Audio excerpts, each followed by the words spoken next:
पीडा हो यो पैसा होइन बन्डल नोट हजारमा। पीडा हो यो पैसा होइन बन्डल नोट हजारमा। हर चिज किनबेच हुन्छ, हर चिज किनबेच हुन्छ, को किन्छ चोट बजारमा।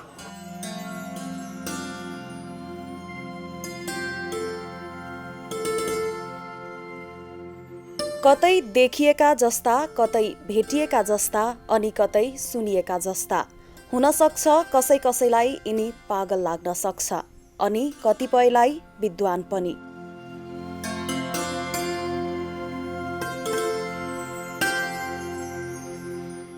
पागल नलागोस् पनि कसरी, हरेक साँझ बिहान यिनी समाजले भुस्याहा भन्ने गरेका सडक अनि गल्लीमा देखिने कुकुरहरूसँग रमाइरहेको अवस्थामा भेटिन्छन्। बिस्कुट खुवाइरहेको अवस्थामा देखिन्छन् र देखिन्छ कुकुरहरूले उनलाई पछ्याइरहेको दृश्य।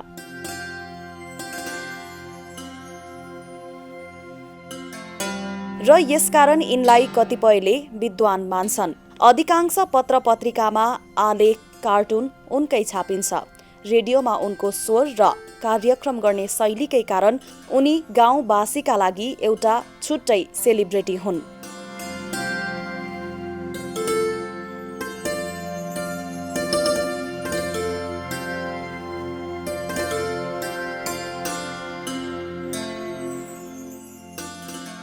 अमूर्त चित्रकलामा अब्बल प्रतिभा यिनीसँग छ र त सयौं साहित्य कृतिहरूमा आवरण यिनैले कोरेका छन्।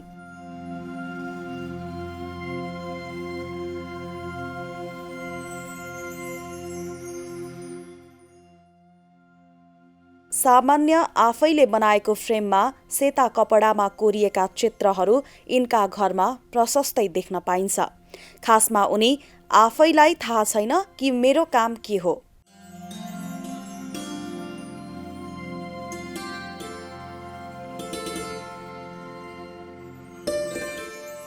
तर खासमा यिनी सरकारी जागिरे हुन्। बालबच्चालाई पढाउने तर अहिले शिक्षकबाट सिन्धुपाल्चोकको चौतारा साँगाचोकगढी नगरपालिकाको शिक्षा शाखामा कार्यरत छन्।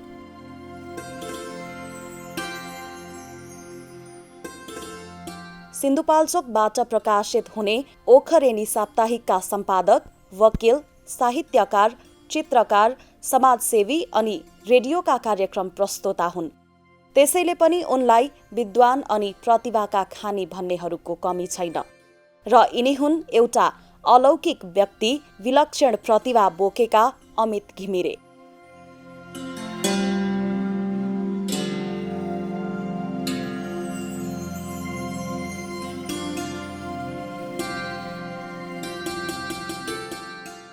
सिन्धुपाल्चोकको सदरमुकाम चौतारा बजारको एक छेउमा टुडीखेल छ। टुडीखेल पस्ने गेट छेउमै पिपलको चौतारी देखिन्छ। त्यही चौतारी मुनिको आफ्नै 3 तल्ले घरमा बस्छन् उनी। झुस्स दारी, ठिकै लामो कपाल अनि सामान्य जीवन बाँच्ने गर्दछन्। उमेरको गणितले 4 दशक नागिसकेका घिमिरेलाई नजिकबाट नियाल्नेहरू अचम्मित यस कारणले हुने गर्दछन् कि यो मान्छेले आखिर कसरी यो सबै गर्ने समय निकाल्छ। सामाजिक सञ्जालमा पनि उत्तिकै क्रियाशील उनी अझ खासमा समाज परिवर्तनका संवाहक हुन्। एउटा फरक खालका समाजसेवी हुन्।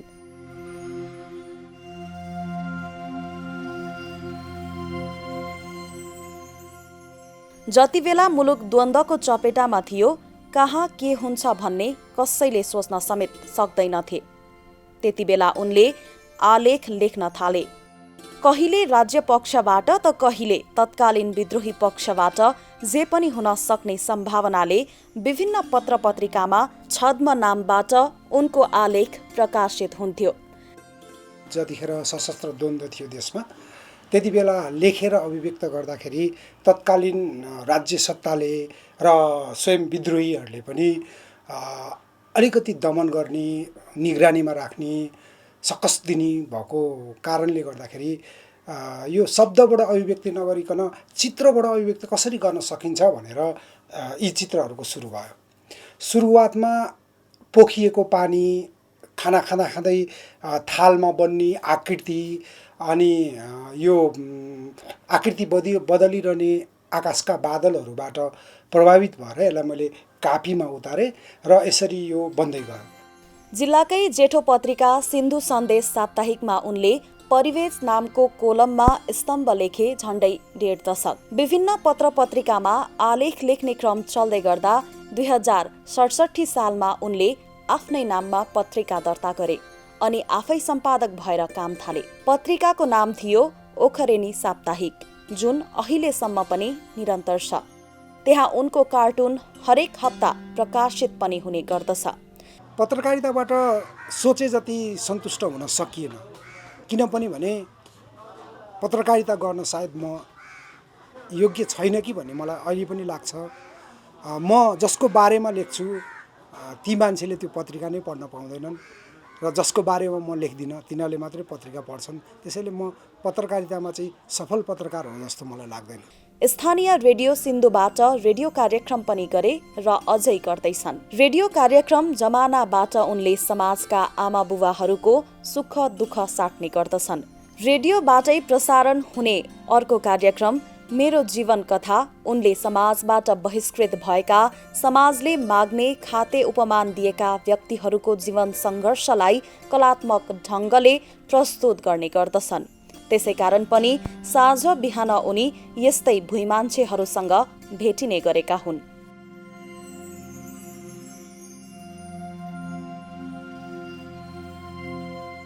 पछिल्ला वर्षमा देशभर एउटा साहित्यिक कार्यक्रमले चर्चा बटुलेको छ। त्यो हो सिन्धुपाल्चोकमा हरेक साता सञ्चालन हुने कार्यक्रम शब्द सारथी। अमित यो संस्थाका अध्यक्ष हुन्। उनकै अगुवाईमा हरेक साता कार्यक्रम हुने गर्दछ। साहित्यमा यिनी तन, मन, वचन अनि कर्मले क्रियाशील छन्। जिल्लाको लिखित साहित्यको 120 वर्षको इतिहास सङ्कलन गरेर सिन्धुपाल्चोकको साहित्यलाई उचाइमा पुर्याउने घिमिरे सिन्धु साहित्य अभिलेखालयका अध्यक्ष पनि हुन्। उनका हालसम्म तिम्रो यादमा कथा सङ्ग्रह, प्रजातन्त्र संयुक्त हाइकु सङ्ग्रह, सम्झनामा झपट बहादुर अनुभूति सङ्ग्रह, युगिन साधक चन्द्रप्रसाद, सलह लघुकथा सङ्ग्रह आदि प्रकाशित भएका छन्। उनले लेखेको मौन व्यथा, निरङ्कुश प्रजातन्त्र, कालरात्रि, कालो सडक, जिन्दगी त्रास लगायतका दर्जनौं नाटक मञ्चन भइसकेको छ। साहित्यमा मेरो पहिलो प्रकाशित कृति भनेको 2054 सालको कृति हुनुपर्छ। 54 सालै होला। तिम्रो यादमा भन्ने मैले प्रकाशन गरेँ, कथा सङ्ग्रह थियो त्यो। त्यतिखेर जिल्लामा अफसेट प्रेस थिएन, लेटर प्रेसमा छापेको 10 वटा लामा कथाहरू थिए।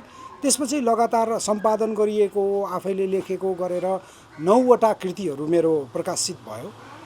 अब यिनै सडक मान्छेहरूको विषयलाई समेटिएर 2 वटा 1,84,000 शब्द भएको 2 वटा किताबहरू छन् र केही कथाहरू, केही लघुकथा, कविता लगायतका पाण्डुलिपि तयार छ, तर प्रकाशन गर्ने सामर्थ्य र हिम्मत छैन अहिले। अझ सम्भवतः कतै नलेखिएको, कतै सङ्कलन नगरिएको 3 वटा पुस्तक तयार पारेका छन् यिनले, जसको नाम जुराएका छन् कयस। कयसभित्र यस्ता रचना छन् जुन पाठकले पढ्दा बेला बेला सिरिङ्ग हुनुपर्ने अवस्था आउँछ।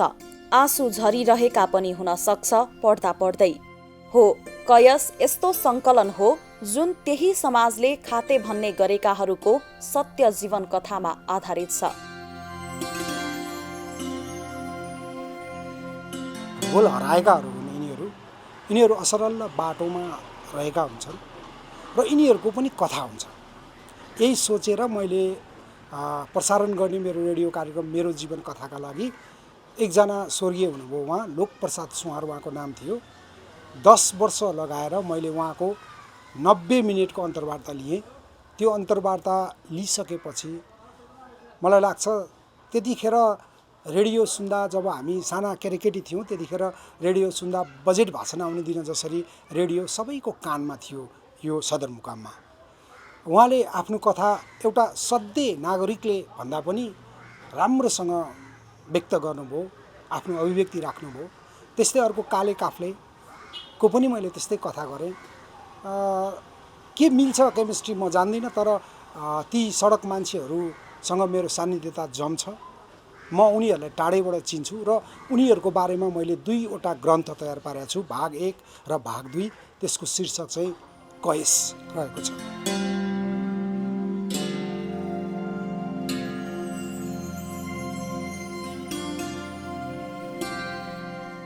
यिनले रचना गरेका दर्जनौं गीतहरू रेकर्डिङ भए। 2062 भएको राष्ट्रिय हिमालय अन्तर ब्यान्ड म्युजिक प्रतियोगितामा उनले बेस्ट लिरिक्स अवार्ड प्राप्त गर्न यिनी सफल भए।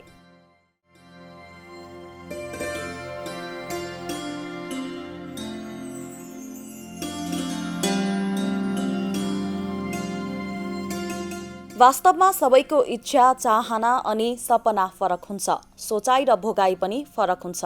अनि हुन्छ भूगोल र प्रकृतिलाई आँखाले देख्ने फरक दृष्टिकोण। त्यसैले अरूका आँखाले नदेखेको जराजुरी, फलफूल अनि बगरका ढुङ्गामा मान्छेका वास्तविक यौन जीवन उनले देख्न सकेका छन्। त्यसैले बगर र पहाडी कुना कन्दरामा एक्लै जीवन खोजिरहेको अवस्थामा प्राय भेटिन्छन्। उनी कहिले फालिएका रुखका जराजुरीमा प्रकृतिको यौन देख्छन् त कहिले बगरका ढुङ्गा अनि फलफूल तथा तरकारीहरूमा। मैले कतै सप्ताहमा होला सायद के सुनि भन्दाखेरि यो जन्ममा यौन पिपासु भएको मान्छे अर्को जन्ममा रुखको जरा भएर जन्मिन्छ र त्यहाँ यौन आकृति हुन्छ भन्ने मैले सुने। त्यो सुनेपछि जहाँ जहाँ पहिरो जान्छ, जहाँ चाहिँ नयाँ बाटोहरू खनेको हुन्छ, त्यहाँ गएर मैले रुखका जराहरू जम्मा गरेँ र त्यो रुखको जरामा विशुद्ध यौन, एकदम यौन जम्मा गरेर मैले प्रदर्शनी गरेँ। आदरणीय भैरव दाजु, खगेन्द्र सङ्ग्रौला, मन्जुल लगायतका अतिथिहरूको माझमा चाहिँ मैले जराजुरीलाई प्रदर्शन गरेँ।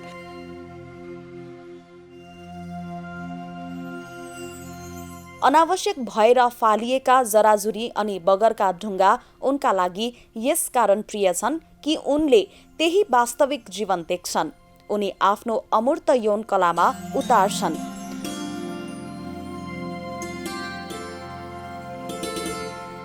नयाँ प्रयोगका रूपमा उनले अहिले फलफूलसँग चित्रको समायोजनबाट मानिसको यौन जीवन झल्काउने र बगर कलाको सुरु गरेका छन्। खोलामा खेर गएका कलात्मक ढुङ्गाको प्रयोगबाट यिनले अनेक आकृति निकाल्छन्। त्यसैले यिनलाई समय समयमा खोलामा भेटिन्छ। ढुङ्गाकै क्यानभासमा उनी हराउँछन्। विशेषतः अमूर्त यौन जीवनलाई आफ्नो कलामा उतार्ने अमित प्रकृतिका सबै वस्तुले यौनको झल्को दिने दावी गर्छन्। प्रकृतिले यौनलाई विभिन्न तरिकाबाट देखाएको हुन्छ।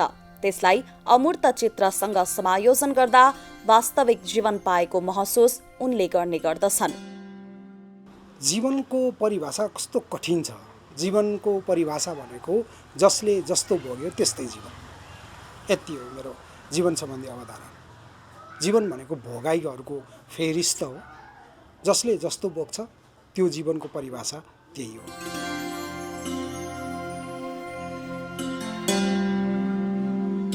घिमिरेले हालसम्म 1000 जति अमूर्त चित्र कोरिसकेका छन्। उनको कला राजधानीका क्याफेहरूमा प्रदर्शनका लागि राखिएको छ।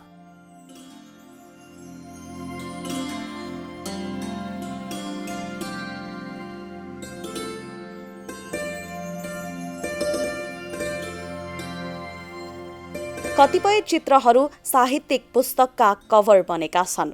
चित्र दुई किसिमले बनाइन्छ। एउटा कसैको कृतिमाथि बनाइन्छ भनेदेखि उहाँले के लेख्नु भएको छ त्यो कृतिभित्रको जिस्ट के हो, मेरो जेहनले, मेरो दिमागले थाहा पाएको, बुझेको कुरालाई क्यानभासमा उतारिन्छ भने अर्को चाहिँ स्वस्फूर्त दिमागमा आइदिन्छ। कहिले बिउजुँदा आउँछ, कहिले हिँड्दा हिँड्दै आउँछ, कहिले खाँदा खाँदै, जतिखेर पनि आइदिन सक्छ। दुई किसिमले चाहिँ यो आवरण बन्छ। साहित्य अथवा अन्य विधा जस्तो अलि नहुँदो रहेछ। कहिलेकाहीँ सुतिरहेको बेलामा सिलिङ हेरिरहँदा सिलिङमै देखिन्छ र कहिलेकाहीँ हिँड्दा हिँड्दै बाटोमा त्यो हिलो धुलो त्यहाँ पनि देखिन्छ, कहिले खाना खाँदै देखिन्छ, कहिले कहाँ देखिन्छ। यही बेला भन्ने चाहिँ हुँदैन, तर दिमागमा एक प्रकारको छवि बनाइन्छ र मलाई अक्सर शनिबार फुर्सद हुन्छ, म शनिबार चाहिँ त्यसलाई क्यानभासमा उतार्ने काम गर्छु। घिमिरेका अनुसार जिल्ला र बाहिरका स्रष्टाहरूले प्रकाशन गरेका 400 जति पुस्तकका आवरण भरेका छन्। उनी आफै साहित्यिक व्यक्ति भएकाले उनले पुस्तकका लागि कोरेका चित्रको पारिश्रमिक लिँदैनन्। विश्वकै 10 ठूला काव्यभित्र पर्ने साहित्यकार चन्द्रप्रसाद नेउपान्यको बृहत्तर महाकाव्य चन्द्रयुगको आवरण कला समेत उनकै हो।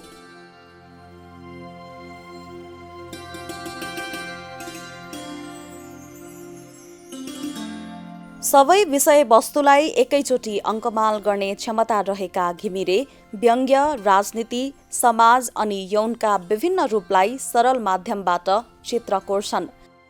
समाजमा भएका घटनालाई देखेर, भोगेर अनि सुनेर मन उथलपुथल हुन्छ र कलम अनि कुची चल्छ घिमिरेको। जागिर सकिएपछि मेरो साधना भनेको कला, साहित्य र पत्रकारिता नै हो। म त्यही नै गर्छु। साहित्य, पत्रकारिता र कला नै मेरो साधना हो। म त्यतै लाग्छु र म वकालत पनि गर्छु। सँगसँगै कुकुरहरूलाई माया गर्ने, भुइँ मान्छे, सडक मान्छेहरूलाई स्नेह प्रेम जताउने र उनीहरूको लागि केही गर्न सकिन्छ कि एउटा साझा घर बनाउने, उनीहरूलाई राख्ने, उनीहरूको रेखदेख गर्ने, उनीहरूलाई चाहिँ नि स्याहार सुसार गर्ने र ठिक ठाउँमा ल्याउने केही गर्न सकिन्छ कि भन्ने मेरो यत्न रहनेछ। फेरि एकल अमूर्त चित्रको प्रदर्शनी तयारीमा जुटेका घिमिरे कला साहित्यमा योगदान गरे बापत प्रगति कला सम्मान, सरस्वती कलासम्म दर्जनभन्दा बढी साहित्यिक उपाधि पाइसकेका छन् र अहिले पनि उनी यही जीवन जिइरहेका छन्, जसका कला सृजनाले एउटा नयाँ पाठ दिइरहेछ।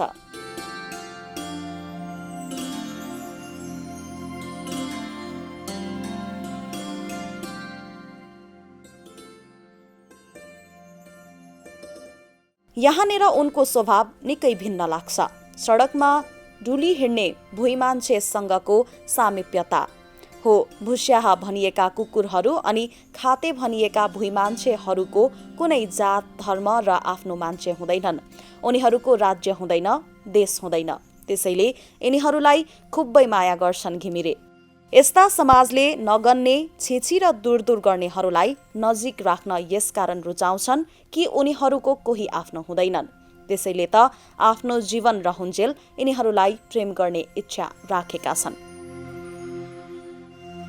हो, त्यसैले हुन सक्छ कसै कसैलाई यिनी पागल लाग्न सक्छ अनि कतिपयलाई विद्वान पनि।